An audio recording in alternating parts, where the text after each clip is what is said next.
Dure semaine pour Jean-Baptiste Trogneux. Ce lundi 15 mai, peu de temps après la diffusion de l'interview d'Emmanuel Macron sur TF1, le petit-neveu de la première dame a été agressé par 3 jeunes hommes, à Amiens.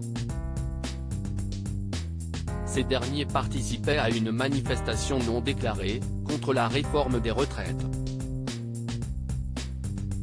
Molesté devant la chocolaterie familiale, au-dessus de laquelle le trentenaire réside, il a reçu 4 jours d'incapacité totale de travail, IT. Seulement, l'un de ses agresseurs interrogé par le courrier Picard réfute avoir attaqué, arguant n'avoir agi qu'en situation de légitime défense. Une version que conteste formellement Jean-Baptiste Trogneux, a fait savoir son avocat Franck Delahousse. Un collègue a mis 2 poubelles dans l'entrée du magasin. Jean-Baptiste Trogneux est descendu. Il a plaqué un camarade au sol.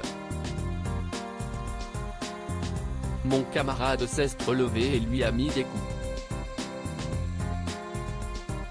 Je l'ai ceinturé pour que ça n'aille pas plus loin, a en effet rapporté Jimmy Lelièvre, placé en garde à vue après les faits mais rapidement relâché sans poursuite, au journal local. Mais à en croire le petit-neveu de Brigitte Macron, la scène ne se serait pas passée de la sorte. Il a voulu défendre la vitrine de son magasin déjà visé à plusieurs reprises. Il doit une partie de son salut à un voisin courageux, qui a clairement témoigné, que Jean-Baptiste Trogneux n'était pas à l'origine de cette bagarre, a rétorqué son conseil. Supérieur à Brigitte Macron, retour sur ses plus beaux looks de 2023. La chocolaterie Trogneux, un symbole attaqué. La lumière sera faite sur cette affaire lors du procès des 3 hommes présumés innocents, le 5 juin prochain. En attendant, les principaux inquiétés sont loin de se faire discrets.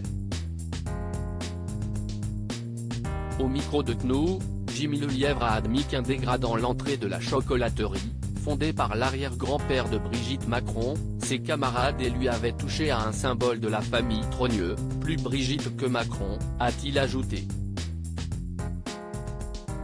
Lors de son passage à l'antenne, le jeune homme en a profité pour faire passer un message au président de la République. On voudrait bien se faire entendre. On voudrait bien que Macron vienne à un moment donné dans sa propre ville natale, parce que si est beau d'aller voyager autre part. On lui dit de venir. On ne l'a vu qu'une seule fois, a-t-il ainsi regretté.